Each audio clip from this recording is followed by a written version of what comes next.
Oke teman-teman, balik lagi ke channel saya. Kali ini saya akan mengajak teman-teman untuk melihat Suzuki XL7 saya ini di servis ya teman-teman ya.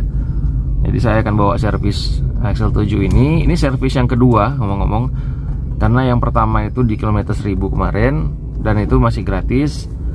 Harusnya kalau di buku servis itu servis keduanya di 10.000. Cuma memang ada beberapa rekan dan juga mekanik Suzuki kemarin menyarankan sekiranya mau servis di 5.000 itu juga lebih baik sih. Bisa ganti oli ataupun ngecek yang lainnya gitu. Nanti teman-teman kita lihat ya servisnya seperti apa dan biayanya berapa untuk servis yang berbayar. Seperti itu. Nah, untuk itu sambilan kita menuju ke sana, ke Suzuki di Pematang Siantar. Kebetulan saya di Pematang Siantar teman-teman, Sumatera Utara. Nah, kita ngobrol-ngobrol dulu nih. Jadi XL7 ini saya ambil itu di 2021 November akhir. Saat itu masih berlaku PPNBM ya, pemotongan pajak PPNBM. Diskonnya saat itu cukup besar teman-teman, sekitar 20 juta. Nah, awalnya saya tertariknya sih ke Expander Cross. Kalau emang minat saya ataupun saya kepinginnya itu Expander Cross. Cuma memang saat itu saya lihat-lihat nih beberapa merek ya Expander Cross yang top list, yang saya lihat list awal saya Expander Cross. Kemudian BRV saya juga lihat. BRV kemarin masih yang sebelum yang all new ini ya, yang lama. Kemudian Suzuki R3 Suzuki Sport. Awalnya XL7 ini saya nggak teringat gitu. Nah, jadi ketika Expander Cross di sini kemarin stoknya kemarin tuh inden. Jadi saya coba nengok BRV juga inden. Kemarin saya kepinginnya kalau BRV itu yang tipe Prestige itu inden. Jadi saya beralih ke Suzuki. Nah, saya sempat lihat-lihat tuh Suzuki Sport gitu kan. Nah, ketika saya lihat brosurnya via online, muncul XL7. Wah, ada juga ya. Oh iya, saya baru sadar bahwasannya Suzuki juga ada gitu LSUV-nya. Ya, awalnya saya nggak ngeh gitu, padahal saya tahu sebetulnya. Cuma nggak tahu, nggak teringat gitu. Dan ketika lihat XL7 ini, oh ya cocok nih kayaknya. Karena tadi Expander Cross juga masih belum tersedia. Harganya juga masih mahal ya. Kemarin itu harga Expander Cross di sini 311 juta. Potongan PPNBM itu yang tipe paling tinggi ya teman-teman. Expander Cross yang premium package. Dikurangi dengan PPNBM 20 juta jadi sekitar 290-an lah gitu. Nah, jadi ketika XL7 ini saya tanyakan ke salesnya, itu dia buka harga di 260 teman-teman. 260 500 dikurangi dengan diskon tadi, jadinya ya saya beralih. Jadinya pertimbangan saya beralih dan saya akhirnya mengambil XL7 ini tipe Alpha manual transmission. Itu Suzuki nya teman-teman. Dari situ nanti kita servisnya ya. Tapi kita muter dulu nih. Jadi seperti itu. Saya ambil yang manual karena memang masih terbiasa dengan yang manual. Jadi kalau memang nanti istri saya atau orang rumah saya ingin belajar mobil, ya harus belajar yang manual dulu gitu ya kan, biar nanti kalau bawa yang lainnya yang otomatis itu lebih mudah. Seperti itu. Nah, jadi ketika saya sudah ambil ini mobil ini, itu sekitar 3 hari langsung saya ganti velgnya teman-teman. Karena kebetulan mobil saya sebelumnya itu Exover, Suzuki SX4 Exover. Saya sudah pakai ring 17 ya di Exover itu. Velg merek Fosen. Langsung saya aplikasikan ke sini, saya pasang ke XL7 ini. 3 hari saya beli, langsung saya ganti velgnya dan upgrade bannya juga. Nah, jadi rasa atau impresi berkendara menggunakan XL7 ini dengan velg aslinya itu hanya sebentar saya rasakan. Langsung saya ganti ke ring 17 itu. Nah, kemudian di bulan Januari saya sempat road trip pulang kampung ke kampung saya ya di Sabang. Itu jaraknya kalau dari Pematang Siantar sini PP-nya itu bisa sampai 1.500-an lah plus dengan jalan-jalannya di sana gitu teman-teman ya. Sampai balik ke center nih kurang lebih 1.500 juga, itu ada jaraknya seperti itu. Saya awalnya belum ngeh sih teman-teman terkait dengan beberapa masalah yang timbul di XL7 ini. Jadi ketika setelah road trip itu, saya baru pingin nih mencari-cari komunitas di sosmed ya untuk XL7. Barulah saya bergabung di FB-nya XL7 yang ada di Facebook ya. Ada beberapa grup yang saya join. Jadi saya baru baca di situ, ini kok ada tipe R gitu, tipe R, tipe K gitu kan. Apa maksudnya sih tipe R, tipe K ini? Kan yang ada tuh Alpha, Beta, Zeta kan. Ini ada tipe R, tipe K gitu kan. Jadi setelah saya baca-baca lagi, ternyata ada masalah rembes gitu. Loh, kok ada rembes gitu? Mobil baru kok rembes di bagian mesinnya, oli rembes gitu. Lah, itu gimana ceritanya tuh ya kan? Mobil baru masa rembes? Jadi ada beberapa komen di situ yang menginformasikan bahwasannya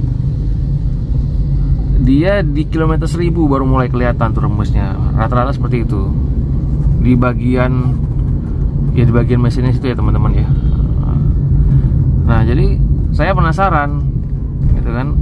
Habis pulang dari road trip sana kan itu sudah lebih 1000 tuh. Saya cek dan ternyata memang ada teman-teman, ada rembesnya.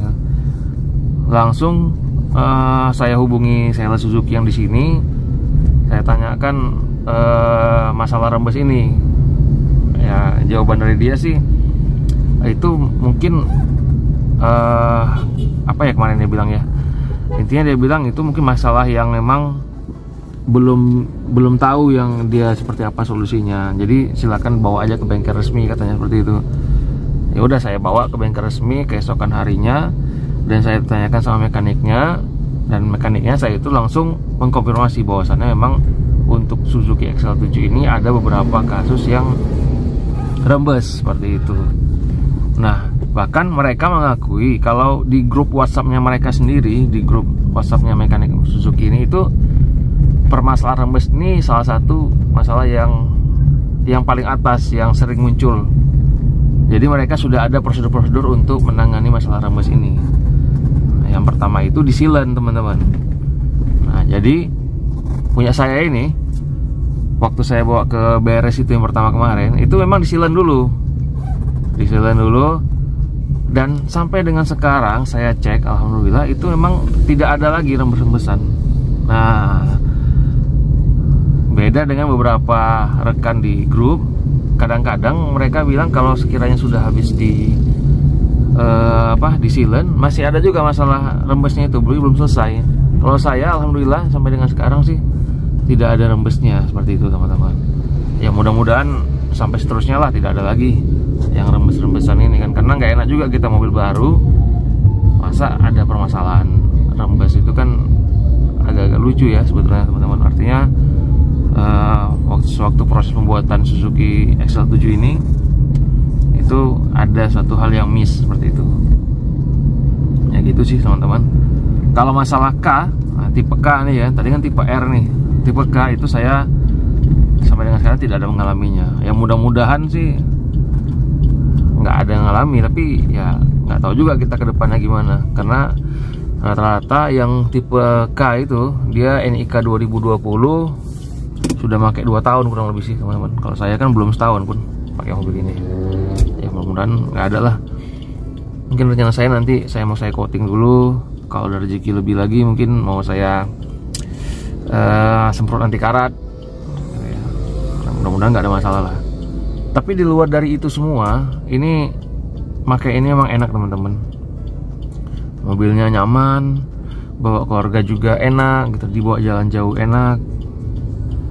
Ya cuma masalahnya tadi itu aja, ada beberapa permasalahan yang memang mungkin ya ada sedikit miss lah dari Suzuki saat proses pembuatan mobil ini. Seperti itu.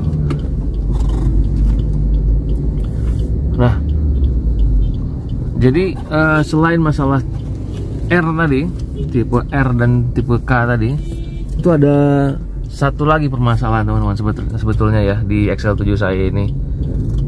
Kebetulan kan saya seperti yang tadi saya bilang, saya sudah ganti velgnya nih. udah saya upgrade, modifikasi velgnya ini ke ring 17. Jadi ketika saya bawa di tol di atas kecepatan 120 ya, tepatnya kalau udah pas di 120 sini, di atas itu setirnya bergetar teman-teman, agak bergetar gitu. Kalau saya gas lagi makin kencang di 130 itu getarannya makin terasa. Nah gitu ya. Nah, saya tanyakan ke beberapa teman-teman gitu ya yang jumpa di sini. Kemudian saya pernah nanya juga sama, ada di sini tempat servis Suzuki juga, tapi bukan bengkel resminya, mitra Suzuki. Itu dia pakai Suzuki R3. Oh mana ya, sini ya, bentar ya. Itu pakai Suzuki R3. Dia bilang juga kadang-kadang bergetar di kecepatan tinggi. Oh ini ada pesta nih. Oh enggak teman-teman, ini berduka ini. Ada yang meninggal. Memang kalau tradisi dari suku Batak memang seperti itu. Meninggal dia, kalau kita lihat sekilas orang awam, orang lain ya, pasti pikirnya itu orang pesta seperti itu. Nah jadi kita lanjut lagi tadi. Ada teman saya di salah satu bengkel mitra Suzuki menggunakan Suzuki R3. Dia bilang dia juga bergetar di kecepatan tinggi gitu. Nah saya coba tanyakan di grup FB-nya gitu ya, ada nggak yang mengalami hal yang sama gitu. Dan ternyata ada juga yang mengalami setirnya bergetar di kecepatan 120 ke atas gitu. Nah saya tanyakan kemarin itu ke bengkel resmi, mereka bilang belum pernah ada yang komplain masalah itu. Dia tanyakan lagi, mungkin masalah velgnya ini, kalau pakai velg yang bawaannya gimana, dia tanya gitu. Gimana bang pakai velg yang bawaannya? Kebetulan saya belum pernah coba pula pakai velg bawaan ini di kecepatan tinggi, karena emang ya seperti yang saya bilang tadi sih, ketika baru 3 hari saya beli udah saya ganti velgnya, jadi belum sempat melewati tol, nggak bisa saya tes di kecepatan tinggi. Dan jadi sekarang belum tahu nih sebetulnya masalahnya ini apakah memang dari pabrikannya masalah ini, atau memang karena guys saya ganti velg. Cuma memang ada yang sarankan di salah satu yang komen ya di salah satu video saya di YouTube menyarankan kalau coba di speed balancing dulu, mana tahu mungkin bisa gitu kan. Dan itu belum saya lakukan teman-teman. Jadi kebetulan kemarin saya juga tanya di bengkel sini, di bengkel resmi sini, mereka bisa balancing nggak, speed balancing, dan mereka nggak bisa. Jadi ya saya coba nantilah lain kali coba speed balancing di tempat yang lainnya lah, di tempat-tempat bengkel-bengkel yang lain yang ada. Ya mudah-mudahan nggak ada masalah lagi sih, mudah-mudahan bisa teratasi, karena nggak enak juga kalau sekiranya kita butuh kecepatan yang lebih namun nggak bisa ya, karena nggak enak juga mobil baru masa ada hal-hal yang seperti itu kan. Ya seperti itu sih teman-teman untuk Suzuki XL7 ini. Lainnya di luar dari itu enak lah teman-teman bawanya. Yang lain banyak mengeluhkan juga masalah setir nih, katanya setirnya kadang berat kadang ringan.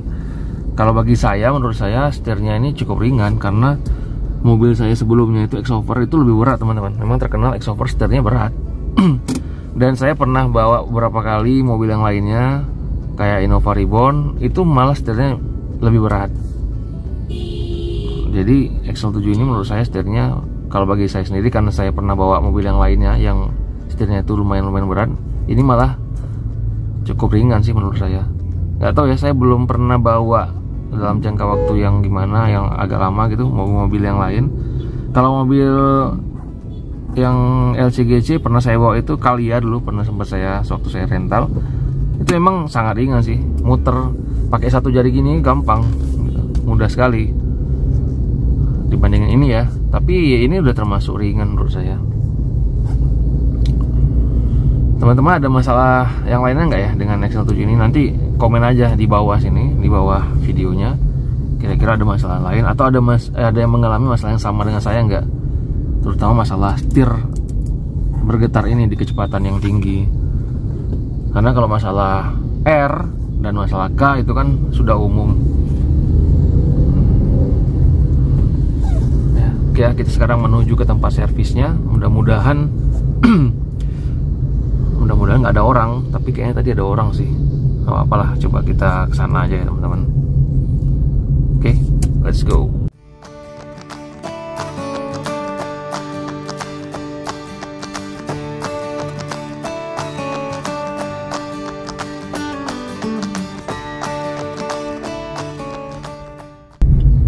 Oke, sampai kita teman-teman. Ada mobil yang lagi servis nih kayaknya. Ada atau enggak ya? Oh, kosong.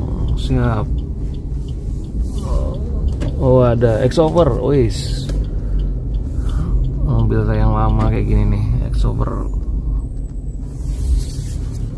2000 years later. Ya, teman-teman. Saya udah balik, udah selesai nih servis mobilnya, udah lagi jalan balik pulang. Sayang sekali ya, tadi nggak diizinkan untuk rekam sewaktu servis tadi, karena kata mekaniknya tadi pernah kejadian di Pematang Center ini, ada juga yang buat konten YouTube ngerekam di salah satu tempat gitu.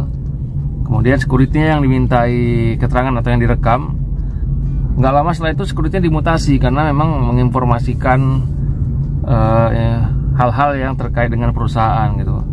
Malah tadi udah saya jelaskan sih, ini kan paling sekedar informasi aja mengenai apa-apa aja yang diservis di kilometer 5000, kemudian berapa biayanya. Cuma mereka nggak berani, minta tolong mereka, kalau bisa janganlah bang.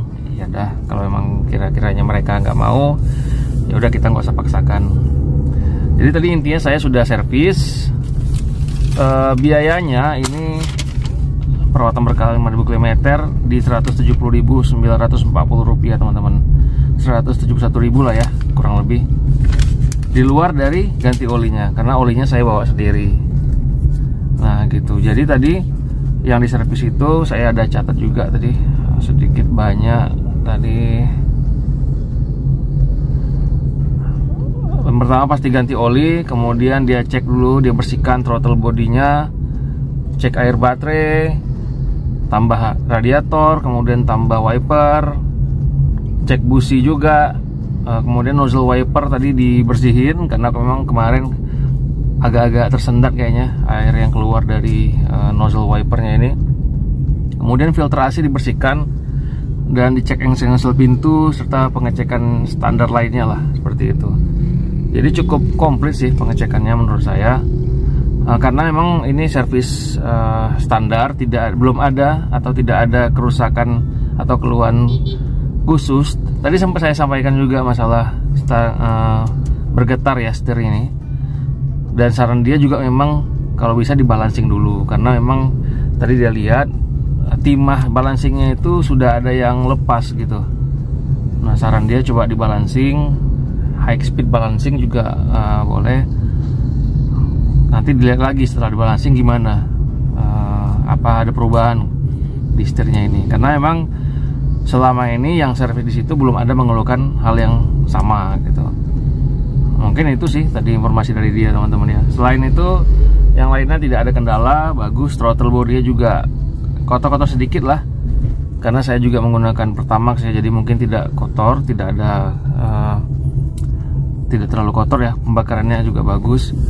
Kemudian untuk rembes, nah tadi dia cek lagi dan hasilnya memang tidak ada teman-teman. Setelah disilin itu bagus, tidak ada bekas-bekas rembesannya lagi. Jadi memang alhamdulillah kali, setelah disilin kemarin tidak ada masalah mengenai rembesan lagi. Ya mudah-mudahan masalah lain tidak ada lah, karena beli mobil ini juga untung-untungan juga ya, dapat unit yang memang perfect ya, dia bagus. Dapat juga yang memang sial lah gitu ya, bahasanya. Dapat unit yang kurang bagus ya, mungkin banyak yang kurang dari unitnya. Oke, itu ya teman-teman konten saya untuk hari ini, informasi yang bisa sampaikan di hari ini. Ya nanti teman-teman silakan komen aja kalau memang ada yang ingin ditanyakan atau ada yang mau di-sharing seputar Suzuki XL7 nya, kendala-kendala yang dihadapi atau masalah di Suzuki XL7 nya. Jangan lupa like dan subscribe channel saya untuk bisa terus menyaksikan video-video saya. Oke, terima kasih teman-teman. Saya akhiri, wassalam.